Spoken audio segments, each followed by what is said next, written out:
Thank you for the opportunity to speak to you today about physical literacy and how I see it as an essential component of creating a sustainable future. I like to think about physical literacy and its ability to create a society where all people can meaningfully participate in that world, as well as thrive, not just survive.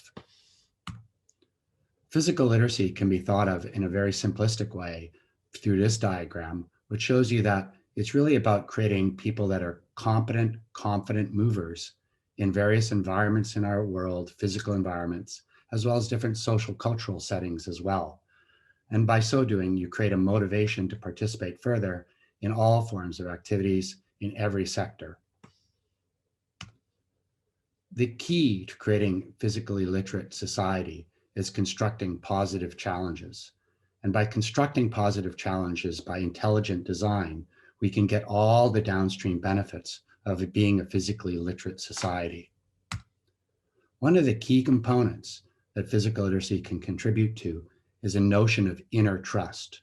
When we develop movement competence at the same time as developing confidence, we scientifically would call that self-confidence, which is really a perception that you have the ability to do things in this world. And in general, we think of that as inner trust. And inner trust is vital. If you don't trust yourself, it's difficult to trust the world. So I would envision a society where all people have a level of inner trust developed through physical literacy. The other component that is really critical to a sustainable future is the development of a sense of belonging for all unique individuals. And we can do this through physical literacy by creating connections between people, places, objects, and things when they move together, whether that's in sport, education, leisure, vocation, or just activities of daily living. Making connections is the foundation to active participation and creating a sense of belonging in ourselves.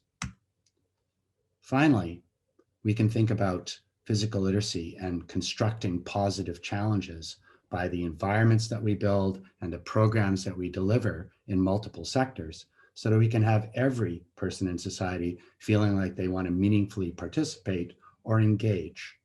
So by developing concurrently inner trust and having authentic connections with others, which is external trust, this is a very strong driver of motivation to socially participate and contribute. And this is the foundation of flourishing in our society, where all people can develop their potential independent of their ability and independent of their culture and independent of their age. Finally, when we construct positive challenges the right way, instead of telling people what to do, but giving them problem solving and decision making on their own, we facilitate an explorative person.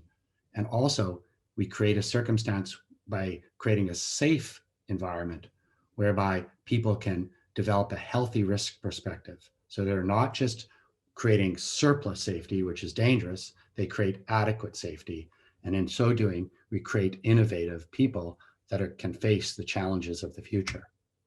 So I envision a world where all people can be physically literate by creating physical literacy enriched communities where we can develop human potential, create robust identities that don't go into crisis, where everybody in society belongs, and finally, where people develop empathy so we respect the different levels of ability of all people in our society and see how anyone can contribute.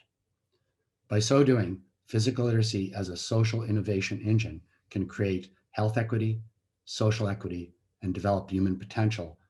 And it is an essential component of creating a sustainable future.